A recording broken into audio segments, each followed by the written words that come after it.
Are you having a hard time figuring out what to get Dad for Father's Day? Shop now at sportshistorynetwork.com/row1 and save 15% off your order when you check out Row 1 Brand's Vintage Sports Pictorium Gallery. They have America's best sports art.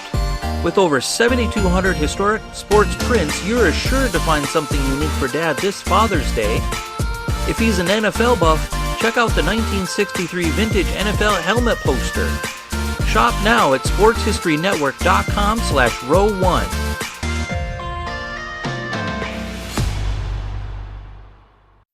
This is our league, and this is your league. From the 55-yard line on CFL America Radio and the Sports History Network. This is a league of A's and BCs. It's green and red and gold and black and blue. This is a league with 2 official languages and many unofficial languages. It's East versus West, wheat versus iron, love versus hate. This is a league where superstars are extraordinary and ordinary at the same time. It's a league of ice, of fog, of mud and wind. And for one Sunday in November, it's the nation's glue. This is a league as diverse as a country, a league of Jacksons and Kwongs, Johnsons, Moscas, O'Shea's, and Haji Razulis. This is his league, her league, their league, and their league. It's my league, and it's your league. This is our league.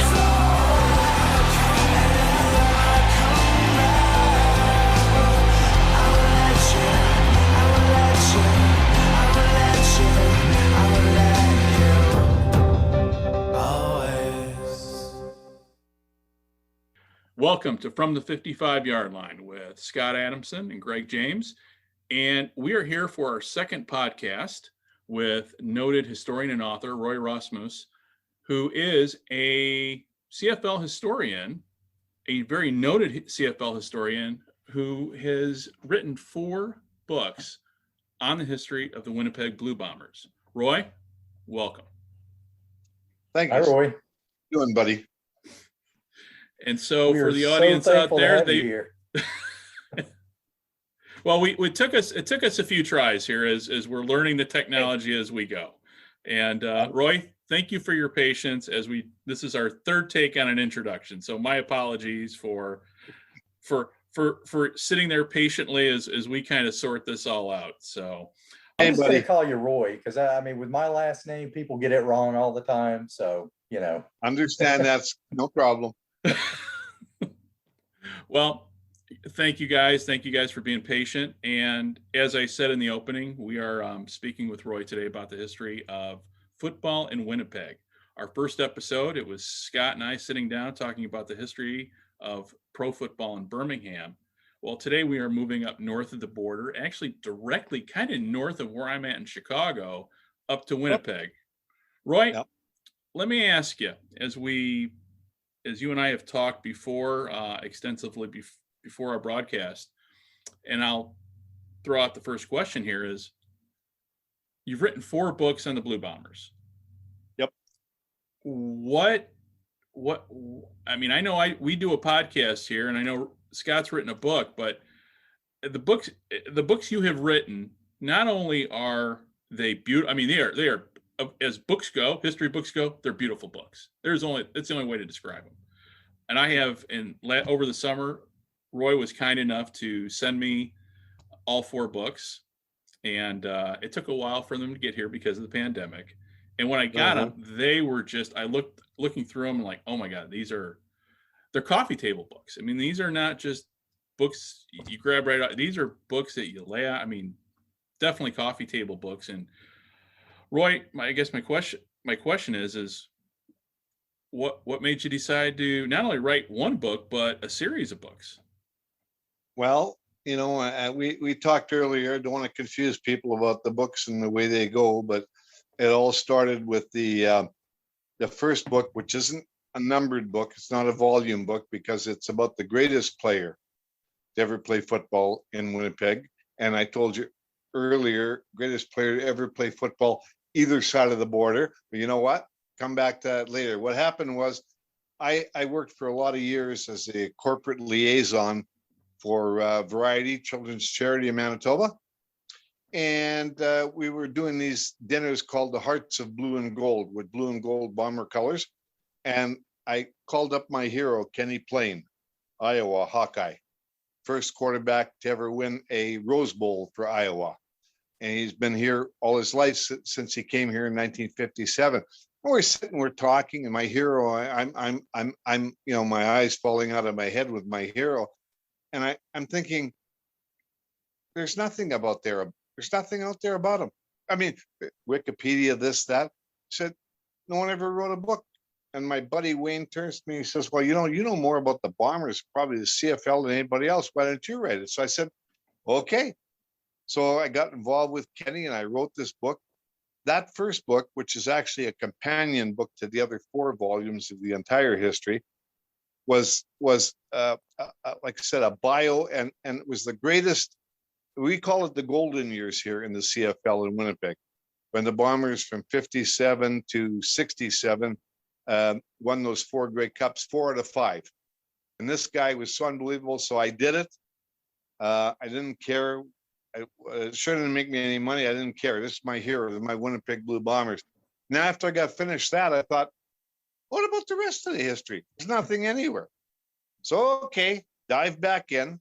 12 years later, I'm writing all these volumes from 1930, as you said, that first book, The Beginnings, to the last Grey Cup in 2019. And that was my passion, I want the younger fans. I want everybody to know everything about this team, because we are an incredible franchise here in Winnipeg with the firsts and everything that's been done. So I'll cut it off there because I'll talk forever. Your next question. No, I'm talking forever. That's what we want you to do. That's great. And that's what really fascinates me. I was going to ask, are you a lifelong fan? I mean, was this something when, you're a little boy, you become a huge football fan? I mean, how sort of did that work in terms of you becoming a Winnipeg super fan? Well, yeah, actually started watching it in 1956. Whoa. And in 57, Kenny Plain came here and I started to watch it. And then all of a sudden I was sucked in. So 60 some years, 50 years a season ticket holder. Wow. I finally, that's another whole story. I didn't like the way they were doing things when they moved the stadium and everything. That's another whole long story. But yeah, and through that time, the gist of these books are pretty simple. They're my personal, I saw it all, talking to the players, talking to the media, getting the newspaper articles, getting the research done. This history is so different from any, I believe, so different from any other. It's a lot of pictorial, short, succinct stories, I'm sure you've read, but through the eyes of the players. And to me, I want to honor the players. And that's why I did this. So yeah, over 60 years, Scott. Well, I'm just thinking too, I mean, right with the Bud Grant era, from being, a player with 5 interceptions against Saskatchewan to becoming a coach at 29. I mean, that's a heck of an era to really become a fan of the Blue Bombers. More than you know, because actually 5 interceptions in one game, but in the second game in that series, he had 2 more. So 7 interceptions in 2 games. And this guy was a I don't know if you look that up. He was a basketball star. He could have played basketball. I mean, the guy, how lucky were we to have Bud Grant come to Winnipeg he played here, and then at 29, you're right. And so all of a sudden he's got like the golden years, 57 to 67, and he's got Grey Cups coming out of his eyeballs. This guy with the Fox, as they called him here. We used to call him the Fox. There is a statue outside of the new Winnipeg Stadium, which is called IG, which is Investors Group Field, with Bud Grant. God, that's amazing. I mean, to just think that, you were kind of on the ground floor of his legend. I mean, that's what's so fun for me to read about and to hear you talk about. Well, and I'm glad you like that. And I like. There's a lot of stuff I couldn't in there. Well, he was so close to his players, but he also knew how to be pragmatic when they were on the field. He used to take them hunting. He used to, like Kenny Payne and him. I mean, that's like, okay, that's Belichick and Brady. That's Seifert before him and Montana. The two of them together, and he would come and pick the boys up to go hunting. 6 o'clock in the morning, 5 o'clock in the morning, and the boys would go, and they just had such an incredible relationship here. Yeah, if you're going to take them hunting, you better make sure you do have a good relationship, I would think. I'm thinking the vice president here. Yeah. All this is just fascinating to me because I mean, I'm one of those kids that grew up in Alabama, like Dieter Brock, he was sort of my gateway into the CFL, because he was Really? already a legend, and I mean, he's a Birmingham native, started out at Auburn, played at Jacksonville State, and then he, goes on to Winnipeg. So a lot of people in the South that maybe had not been familiar with the CFL, he's what made them familiar with it. And that, good grief, that guy could throw a football a mile. That was just unbelievable. Oh, well, his nickname here, right? The Birmingham Rifle. Yep. That guy could throw holes through the wind. Used to watch that guy say, holy shit, man, can that guy throw? Oops, sorry. We probably shouldn't be doing that. But I mean, oh yeah, this guy could go down on his knees and throw an 80-yard ball. His problem was he ran into the Edmonton Eskimo dynasty. Mm-hmm. It was all over. I mean, there should have been 1, 2, maybe even 3 Grey Cups, but wrong time, wrong place. But yeah, Dieter was something. He was a bit of an enigma here. The Southern boys were, okay. They were kind of back offish. They were here. They played for us. Dieter only wanted to do things right. He was very misunderstood here, okay, because he wasn't like Kenny Payne. Came, played, and stayed. Became part of the community. Did everything. Don Jonas in another book, same thing. Dieter not so much. And he was pilloried a lot, okay, in the press and with a lot of fans. But by the same token, he gave his all the time, and I did love the guy. Yeah, I'd wondered what his relationship was, because obviously it's different depending on the athlete. But so many you hear that when they go to Canada, especially when they spend a lot of years there, I mean, they just love it. I mean, they love not just the game, but they love the country, and that's always cool to hear to me. Well, we got a whole bunch. I was telling Greg earlier, I've got this one of the sections. I'm not sure which book it's in. Maybe it's probably in every book, but I call it They Played and They Stayed. We got so many guys come to this, the Great White North. And in the end, they love it so much. They play, they stay, they live their lives here. We're Winnipeg, a great big small or small big town. And the community here embraces these guys. If they embrace us back, then you're here forever. Dieter, well, that was a different story, I guess, in the end. Well, because of that trade in '83, he kind of maybe a little bit wore out his welcome because he wanted even more money. But he did a good job here, and the poor guy goes to Hamilton, and then we crushed him in the '84 Grey Cup because we got Tom Clements. We're Fighting Irish. He comes here, right? And we send Dieter there. But you know what? Dieter's he holds most of the Bomber passing records to this day. Well, I love, I'm a Ticats fan. The reason I became the reason I became a Ticats fan, it's really scientific, because they had black and gold colors, and I like their logo. And I'm a kid growing up in Birmingham, Alabama. I have no ties to any of these teams. So that's how I settled on the Ticats. That's okay. But there's something for you history-wise. So, okay, I'm going to crush you now, Scott. Okay. 57, we got about 80,000 guys on the injury list, and the Ticats crush us. And they crush Kenny Payne.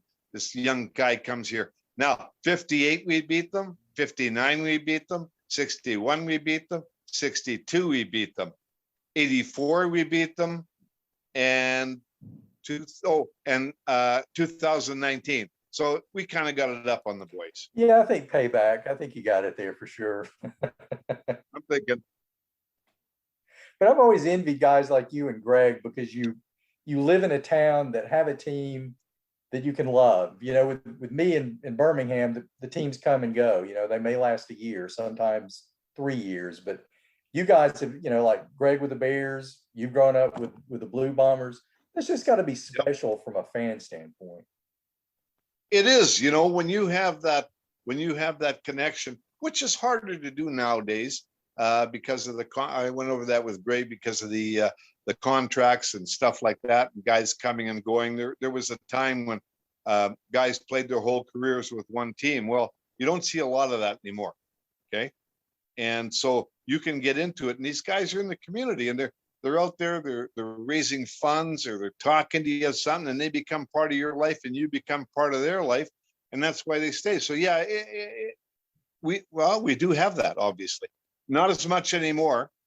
This last group, the 2019 Grey Cup champs, there's a whole bunch of them that have stayed in the city, and they've become part of it. And you're right, Scott. That's a key component of team and about history and a franchise. Well, too, I mean, the thing to me that I think a lot of people probably don't realize is the community ownership of the team. I mean, you hear about that, you know, I know recently, a couple of years ago, the Packers were, you know, selling shares, but basically it was just, you got a plaque and you gave them $300 or something, but it's different in Winnipeg, isn't it? I mean, they really are a community owned team. Oh yeah. We're a bunch of crazy maniacs here. We want to own our players, and we want them to own us, and we want them to be part of us, and we want to be part of them. And you know, rough times, good times, we just want to do it all together. And that's what makes a franchise like Winnipeg so incredible. In fact, I guess in the CFL today, there's Winnipeg, Saskatchewan, Edmonton. I think that's it for community-owned teams. Wow. Still though, that's, you know, probably if I could go back in time, knowing now or knowing then what I know now, I'd have probably become a Blue Bombers fan. That's got to be pretty cool to know that this is quite literally your team. I love that. I love that. Welcome. You got to give me a time machine though. See, we can't go back in time. That's the problem. I guess not, but that's good of you to say that. Yeah.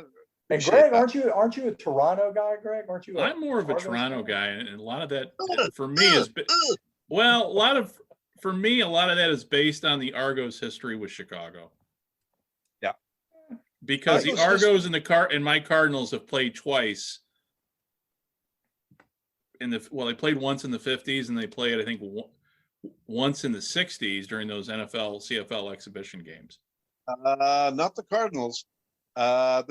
Just a minute. Okay. No, the 60s. The Cardinals, the Chicago Cardinals played the Argonauts, and I think it was 59. And then after they moved to St. Louis, they played the Argonauts again. So to me, it's my fandom of the Argonauts is based partially on history, but I'm also a big believer in the underdog, and seeing those empty seats in Toronto.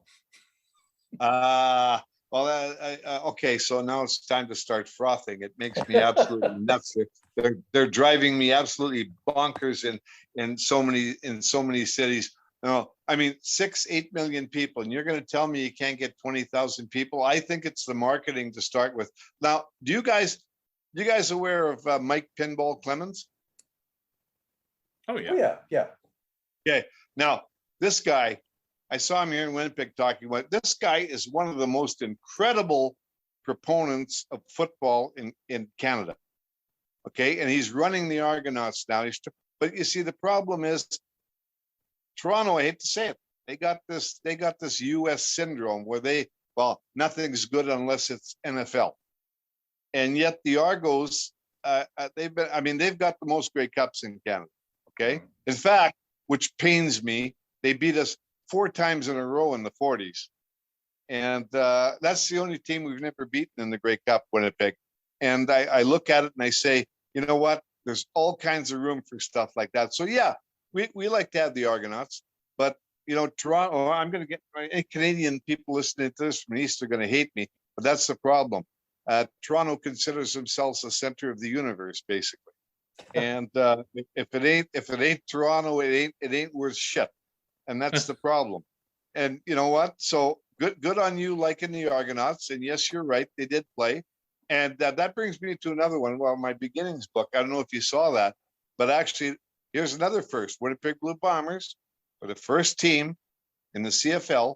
Well, it wasn't the CFL then, in Canadian football, to beat an American pro football team that was in first place, the Columbus Bullies in 1941.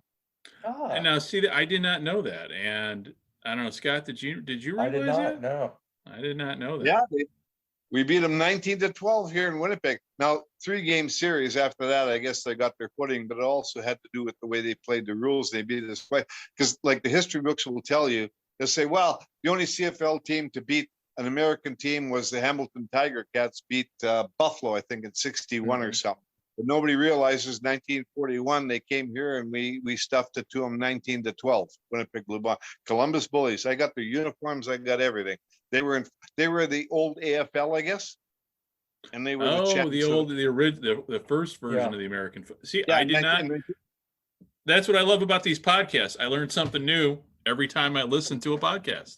And this is something I'll bet you know that I've always wondered, when they did play the games, when it was an American team against a Canadian team, were they hybrid rules, or if you played in Canada, did you play Canadian rules and play in America, American rules? How did that work? Because I've never really read any real explanation of that. Yeah, and those years in the 50s and early 60s and that, they were doing sort of a combination of hybrid, but it was basically the Canadian rules. I think one game, it was different. One game was one half Canadian, the other half was American, but it was basically Canadian rules. But I mean, we just, by then, by the 60s, the NFL football was really ramping up at that point, right? Mm-hmm. So yeah, there were. It's all over the place, Scott. It's all over the place. All I know is I think that's what happened in 41. Was the first game was Canadian rules, and then the second and third game was American rules, and they beat us 2 in a row. But we were the first ones, we can say, okay, just a minute. What did I say? 1941. So 1941, were we? 35. Yes, 1941, we were the Winnipeg Blue Bombers. In 1935, when Winnipeg won the first Grey Cup for the West, and the first that changed football in Canada forever, because it did lead to the formation of the CFL eventually, because no one had won it before then, was an incredible thing, because we had to go in those days when you went east in those days the East ruled everything. Okay, so you had to go east, and you had to play Eastern rules after playing Western rules all year long. And we had this crazy little bugger called Fritzie Hansen, and this guy was unbelievable. I mean, one of the Hamilton players after the game, we beat them 18-12, said, "No wonder we couldn't beat you. You had a greyhound running down the ball all day." Because there was no blocking. In fact, there's another thing ticks me off that I talked to the CFL about, but they do not show his record. He had over 300 yards returning kicks in that game. Oh my God, 300 yards just in kick returns.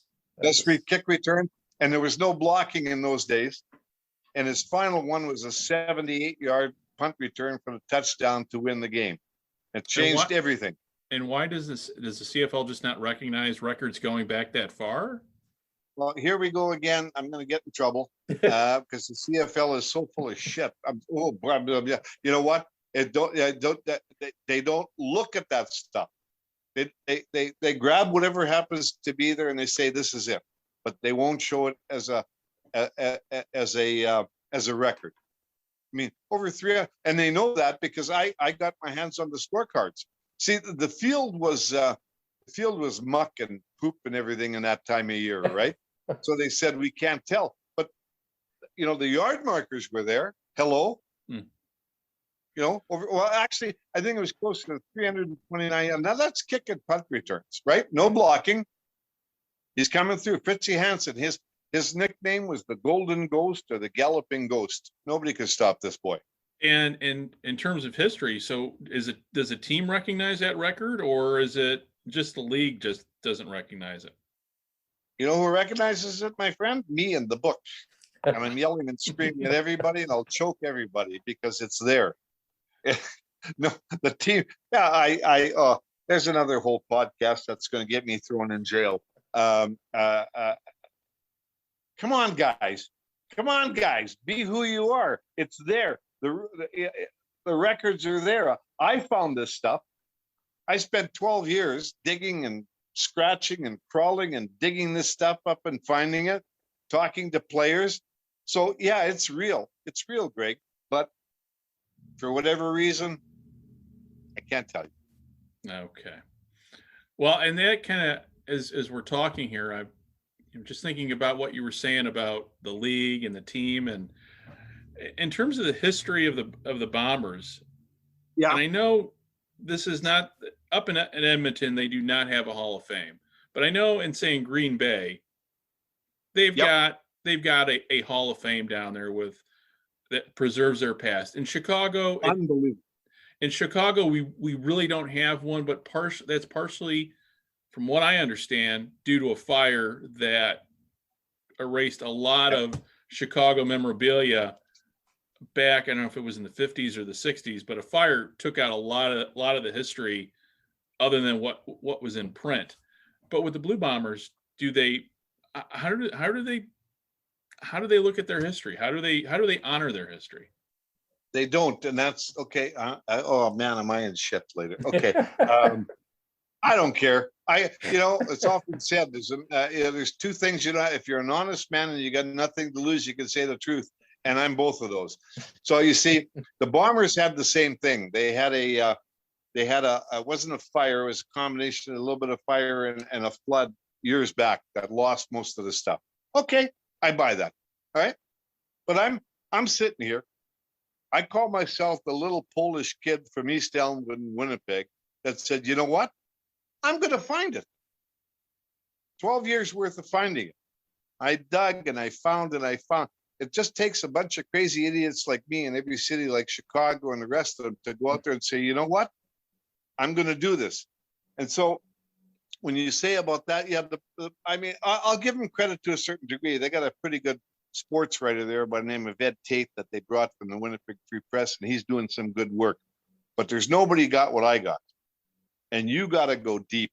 You got to go deep. You got to dig, and you got to find those newspaper articles. Yeah. And I got this fantastic lady that has this research capability that finds me this stuff and these stories. And I just keep digging to find that. It's so, I'm getting young people. It's so important. So important. You go by the Walk of Fame at the Winnipeg Stadium, and the names Jim Heighton, whoever, and they go, oh yeah, he's a famous guy. Yeah. So what about him? Well, he's in my book. Okay, not just a name. Let's find out who he was. What did he do? How is he? Where is he now? And that's the premise behind my books, and it's a labor of love for me. So they could be doing a lot more in a lot of ways. I'm just not sure, but I don't care. That's why I'm putting this together. Once and for all, when this is finished, I've tried to honor so many of these guys that need to be honored, and their stories need to be told, and they're going to be in print once and for all, not just somewhere on a plaque. And that's my whole thing. And with that said, and the 4 books that I have in my possession as football history books go, and I've got a lot of them, if you can see here, sitting here in my reading room, I have quite a few. And looking at your books, there's the one thing that struck me about your books is the attention to detail and the attention to there's pictures in newspaper articles, not just reprints, but actual newspaper articles. So my question, the question actually comes from Superfan 56 Parkies on Twitter, who asked me, hey, ask Roy where he got his picks from. So okay. I'm guessing you spent a lot of time in the library. No, No, I'm so fortunate. A lot of time on the internet, but I have, like I said, this lady. I can't give her name because she would kill me. She has this degree in, I don't even know what the hell you call it, bibliography. Anyway, she can hit a button on her computer and find anything anywhere in any year. So I got her to find those. That's how I found those, and that's why I reprinted those articles as they were, because I really appreciate what you said about attention to detail, because you're right. My books are different, not patting myself on the back, but they're different from anything I've ever seen historically, because they're about through my eyes, Right. through the players' eyes, and through the newspaper articles and the people that wrote about it, which gives a personal touch to the whole thing. It's you're there. Yeah. You're here. Holy shit, you're reading this stuff. And that's what I wanted. And the stories are short and succinct. Didn't want to do the old, history book. God bless the old history books, 900 pages of writing with 14 pictures. No, mine are exactly the opposite. Let's have some stunning pictures. And finding some of those photographs were unbelievable. But you see, made friends with so many of these ex-players. They send me these photographs that nobody's seen before, or I find them in the newspaper. Okay, here's a somewhat inane, but interesting, I think. Fellow by the name of Paul Williams in Winnipeg. You'll find him in Jonah's book, 27 or 29. Anyways, he was nicknamed Northern Dancer. Reason he was he comes floating down, right on my side, comes floating down the field, gets a touchdown, and goes into this dance. Well, people are going absolutely bonkers. Northern Dance. So I looked it up. He was the first player in pro football to do an end zone dance. Now, there was somebody, and I've got it in my book, I don't want to pull it up right now. You had a guy in college in 1961 or 62 do an end zone dance, but in pro football, he was the first one to do an end zone dance. That's where it all started. Wow. And here I thought it was Billy White Shoes Johnson down here for the Oilers. No, it was yeah, sorry. That was our boy, Paul Williams, number 27, number 29. I can't remember, Northern Dancer.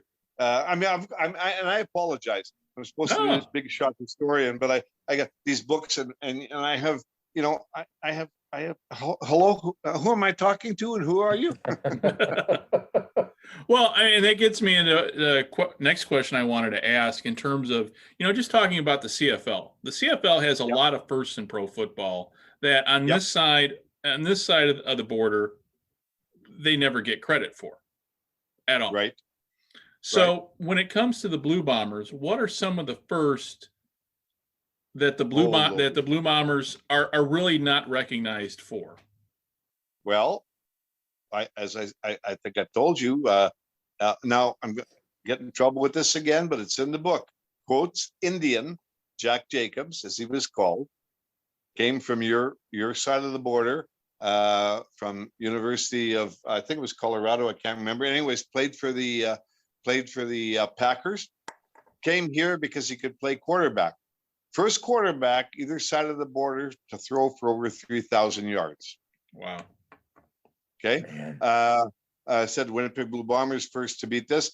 We got Bud Grant. Now I'm not sure, because I'm this one I don't know for sure, but I know Bud Grant was the first coach in Canada to 100 victories. I think Hallis might have had more than that. I'm not sure. George Hallis? I don't know. I don't know. You're talking about in terms of the time period, the quickest to 100 victories. Yeah, quickest 200 victories. I think Hallis might, but we had that. It might have actually. I think it might have been John Madden, at least down here, if memory serves me correctly. Well, Madden was in the 70s, though, right? Yeah, but the seasons were longer too. But again, that's one of those things that as I used to tell the Admiral when he would ask me a tough question during a briefing, I have to look that up for you. But yeah, I'll have to see. I have to see down here in terms of, who was the first one to 100 victories. But you were saying up there. Yep. The first person. I'm sorry. Yeah, the first person in Canada to do 100 victories, and well, like I said, oh God, you got me, because I don't have my books in front of me. There's a bunch of there's a bunch of others either side of the border. I'm trying to remember for interceptions. I don't want to go into it right now, but yeah, a lot of first for the Winnipeg Blue, a lot of first for the Winnipeg Bombers. But that one about the 3,000 yards throwing really sticks in my mind. And in terms of the history of the Bombers as it relates to America down here, and correct me if I'm wrong, but weren't the Blue Bombers one of the first CF Canadian teams to bring in American players, or were they? Yeah. Oh, yeah. Okay, that's a good one. Yes and no. In those years, early years, Canadian teams would go down south and find Billy Bob or whoever it was, and they'd bring them up here because he could play football real good. Okay, fine. We had one, we had two. And then what was happening here by the mid-30s, the boys here in Winnipeg were staying so frustrated with the East, the way the East was treating us in the West, because they didn't want the West to win. I mean, it was horrible the way, we had to follow everything they said. So I said, okay, look, I've got the article. In fact, it's interesting. Might even be in the book. I can't remember. They said, you know what? Okay, boys, this is it. We're going for it. If we can't do it now, we're pulling out. We're not going to play for the Grey Cup anymore, which could have been the end of Canadian football, as a league. So what they did was they went out with a program of looking for the players they needed. And again, it's in that book, The Beginnings. You'll find it.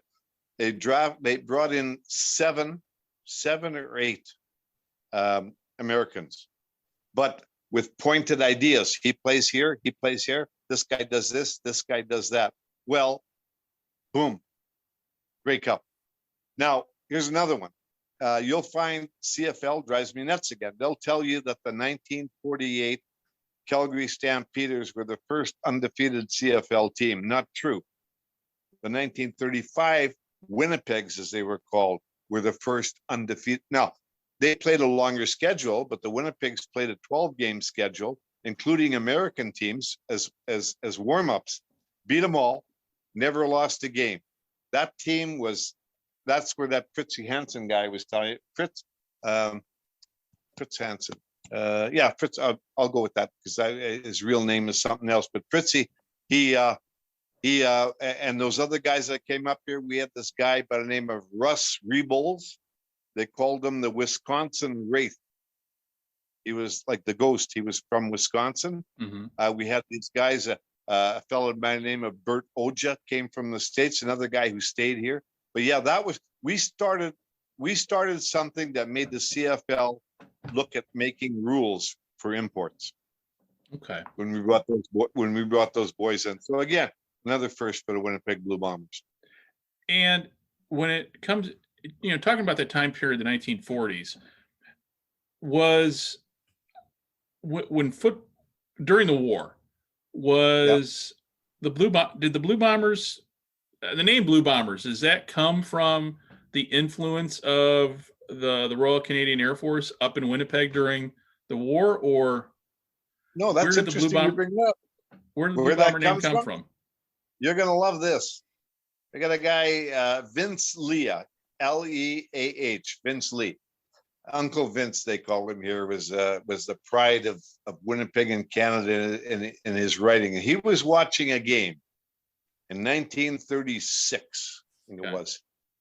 And Winnipegs were all over this team, and he looked down the field and he said, "Look at those Blue Bombers hammering that team," which he admitted was a reference to the Brown Bomber, your boxer.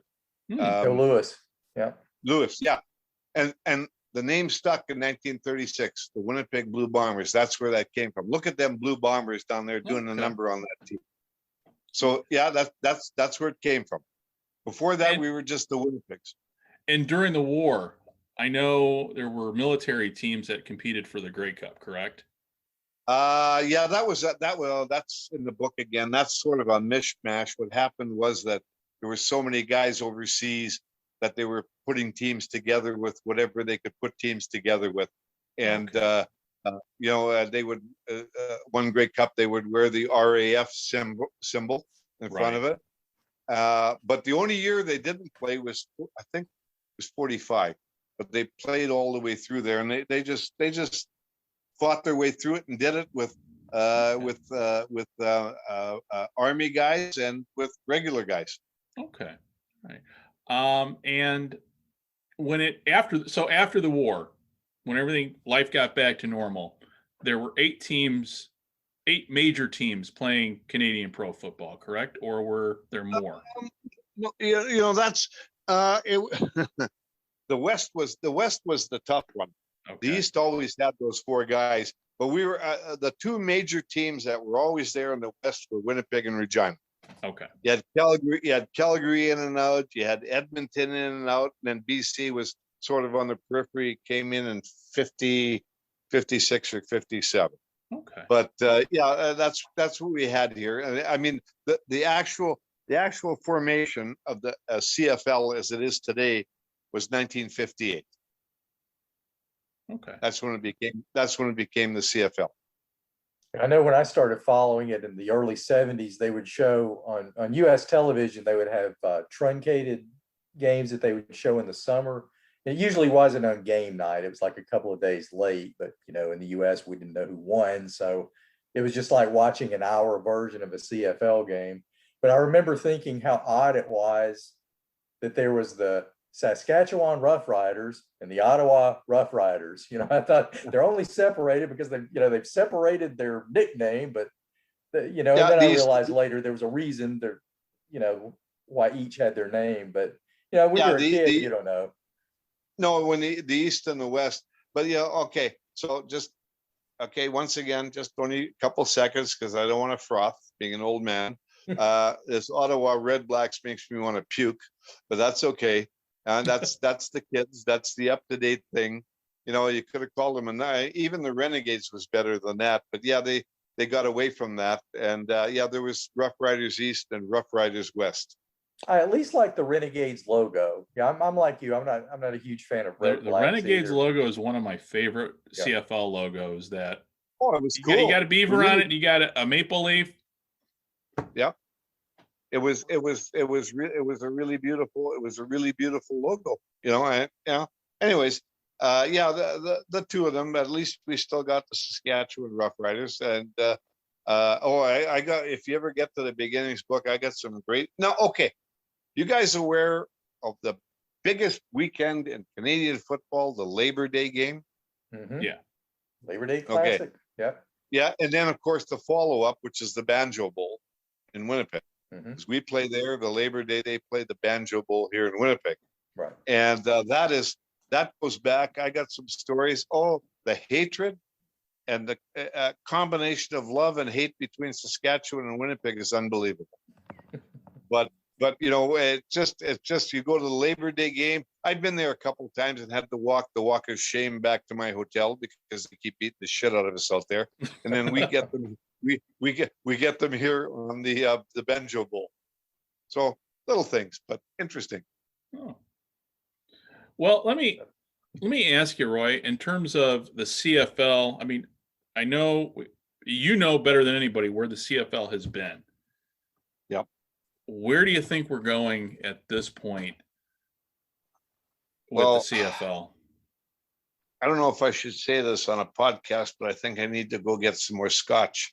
Where they're going. Okay, so personal opinion only. After last year with the COVID thing, piddling and diddling and draw people out, and then say we can't play. Okay, fine. You made a mistake. This year, we're going to play. And then we got the Rock and the XFL, which I don't even want to talk about for a minute. And now we're doing the same thing again. And it ain't looking great because Toronto has already announced that they're shutting down all outdoor events for the whole summer. BC's already said that too. So the talk now is if there's going to be a CFL, it's going to have to be in the West, yada, yada, yada. But where I do have a ray of hope is this, guys. I'm a believer, 107 years of Canadian football.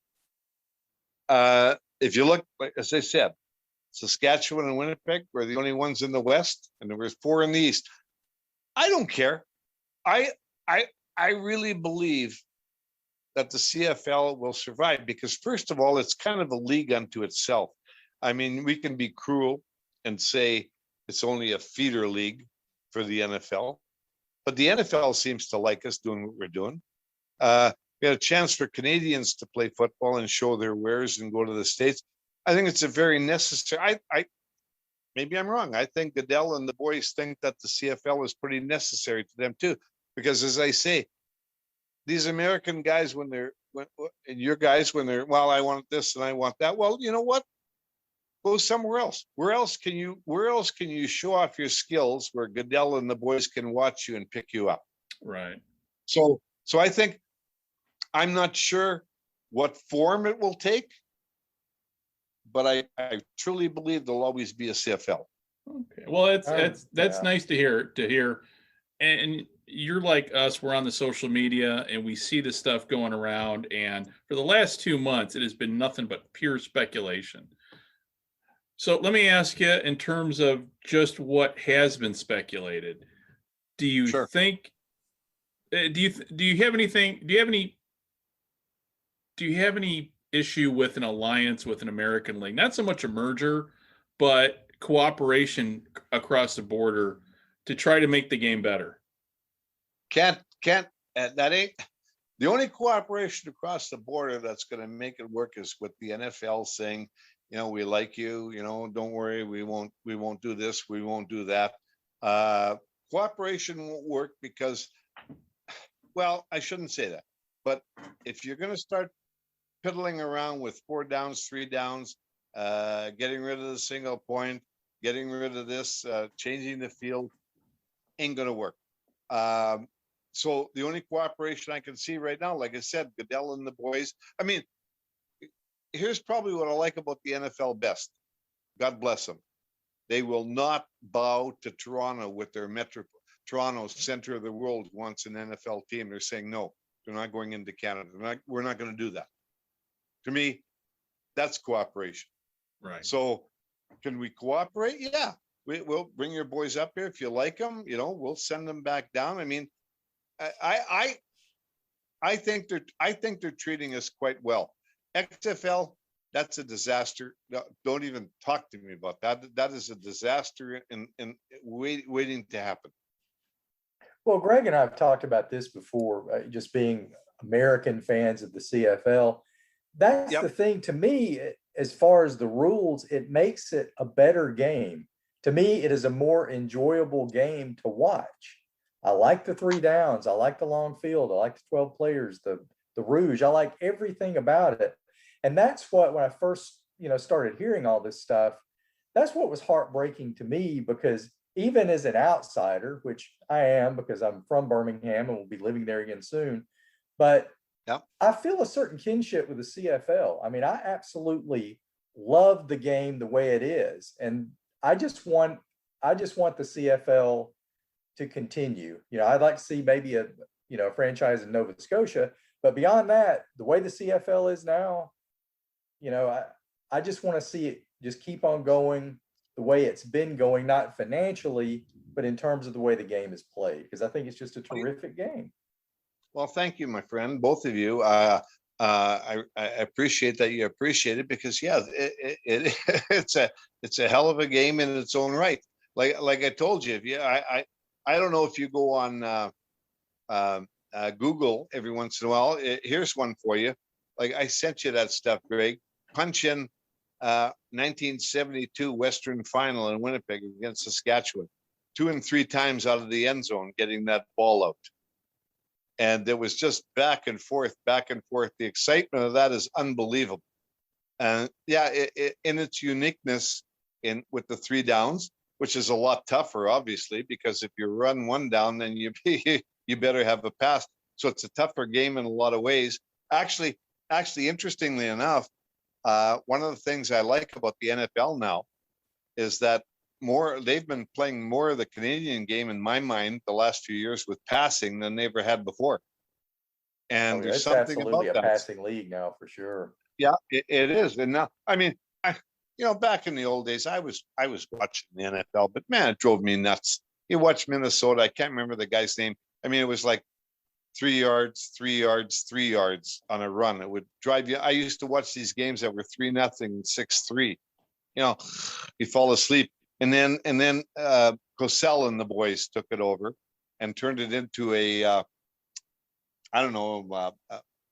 entertainment more than the football in the field. Then it became what it is today. So yes, the Canadian game is so unique, and I think it's needed. I think the NFL appreciates it because they get to see guys and get to take them up there or down there, pardon me. So yeah, we are unique, and I really appreciate that you guys like it. Oh, it's my favorite. It's my favorite brand of football. Yeah, mine too. Absolutely. And I just though with that said, I do like a good solid running game, which is why I love Andrew Harris. Well, yeah. Well, yeah. I mean, yeah. Well, that kind of running game. I mean, Andrew Harris. Well, like there's a throwback for you. I think I'm writing in this book here. He's a real throwback because Andrew Harris came right out of junior football to the pros. That hasn't happened since the 50s. Which is, for any Americans listening to this podcast, and I'm sure there are a few, that's something we really don't have here in the States. We don't have a junior program. Our minor league system is college football. But in Canada, if I understand it correctly, there's not only college, but there's also, much like how it is in hockey, you've got these junior programs that are also feeder leagues that feed into the Canadian game. Into the CFL. Most, not as much now, but it's there. Well, Andrew Harris has brought that back, and I don't know if you know the other guy from the Grey Cup, Nick Dembski. Nick is another guy who came out of without university or anything else. In the 50s and early 60s, our team was stocked with guys out of junior teams. And one of the things I loved the best was Bud Graham. He said, "You know what?" He said, "I have no worries. I could put any Canadian player on the field, and they're as good as my Americans." Nice. Yeah. So, yeah, it's interesting. Andrew Harris is like a freak of nature, and it's really exciting. That's one of the things I was writing. I did something. I got crazy again saying, oh, well, we can't survive without Americans. Well, Andrew Harris run through, over, under, around all kinds of U.S. players. They couldn't stop him. Nobody could stop him. Yeah. It would be, part of me wants to see him come down here, but the other part of me doesn't, because don't want to see him get lost in the shuffle down here at all. Exactly. If he comes down to the States, I may never see him play again. That's the worry. He'll get buried on some practice roster. Exactly. No, it's here, and that's just the way it is. And we're great with that. I'm so excited with that. And I love our Canadian players. I don't know, I sent you something when I was doing my stuff on people harping on the American players. And I said, well, 2013, Saskatchewan won the Grey Cup with what we call the Canadian Air Force. All 4 of their receivers were Canadian.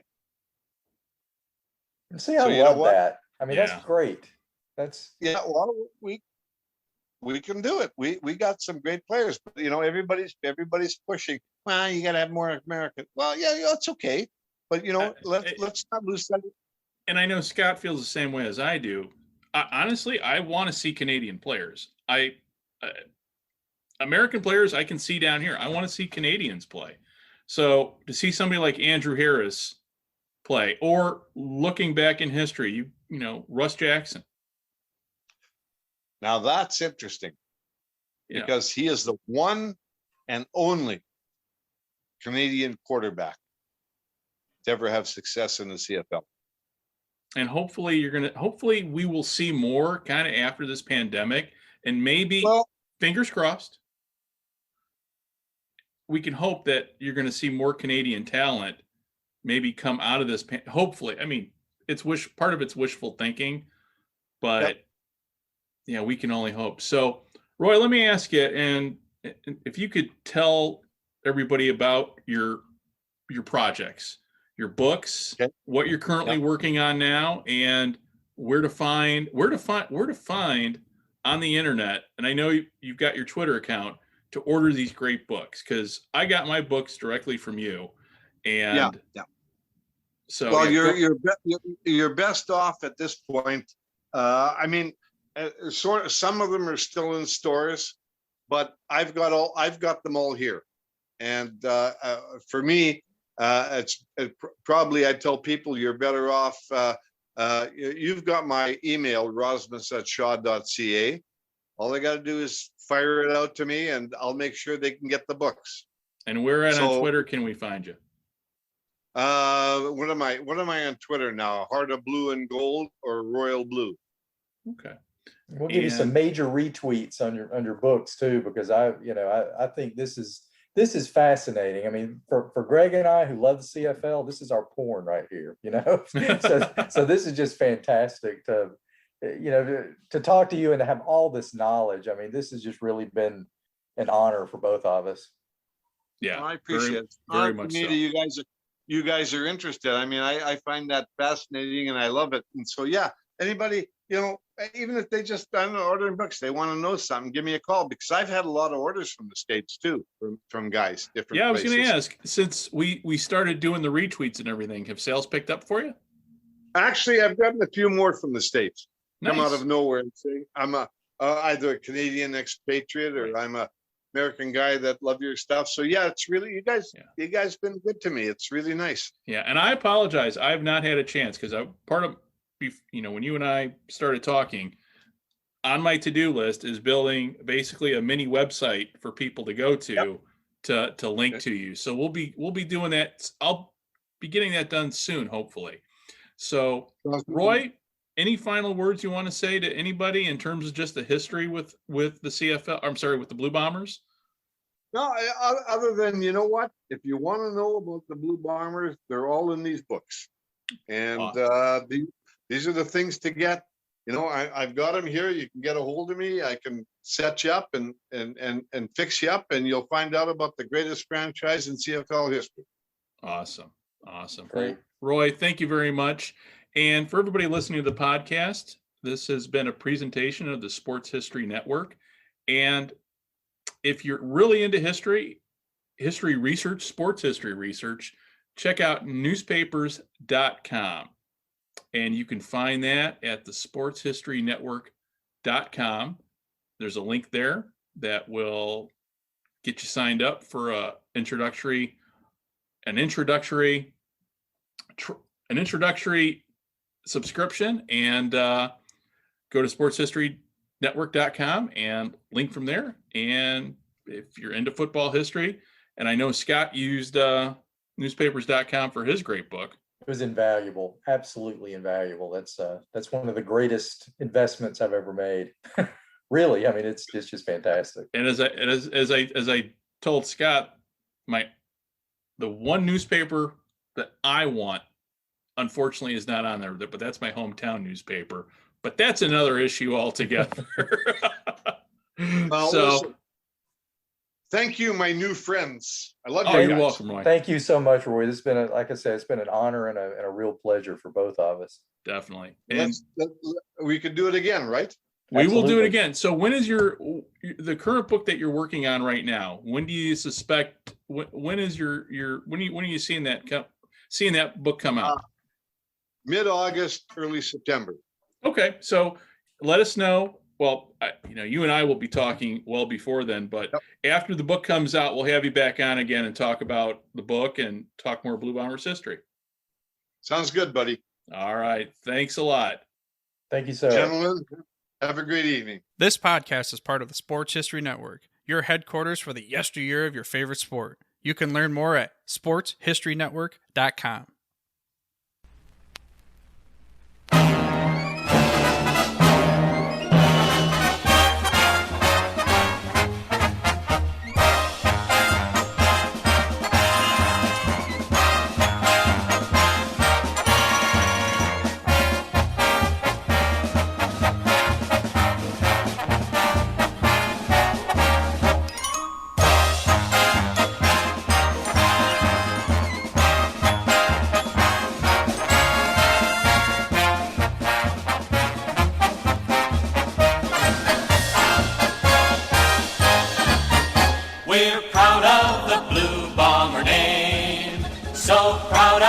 sports glory and fame.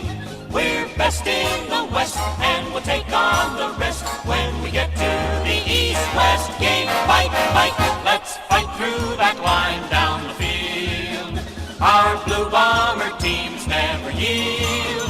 Let's fight on to victory, for great is our destiny. So fight on, Blue Bombers, fight!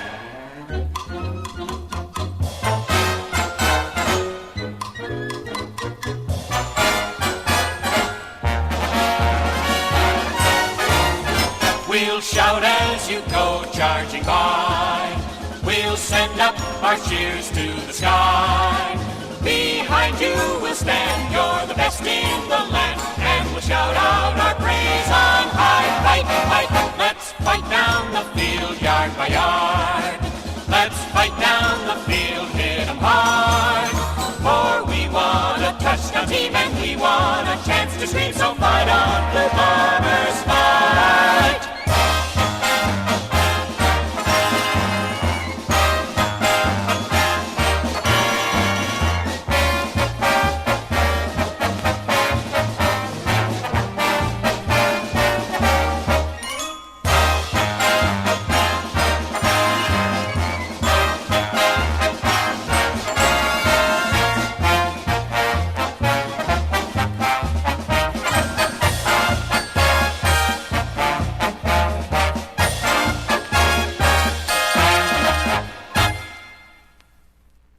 We here at the Sports History Network proudly partner with 26 podcasts, all revolving around the history of sports. But did you know that many of our hosts were sports history authors way before they started their shows? It's true. We've got Joe Ziemba, host of When Football Was Football, Joe Zagurski, host of Pro Football in the 1970s, Mark Morthier, host of Yesterday's Sports, Tommy Phillips, host of Lombardi Memories, and Scott Adamson, co-host of From the 55-Yard Line. All these authors have many books for you to choose from. To check them out, go to our website at sportshistorynetwork.com/sportshistorybooks. Pick up your copy today. Soundtrack provided by Kevin MacLeod of filmmusic.io.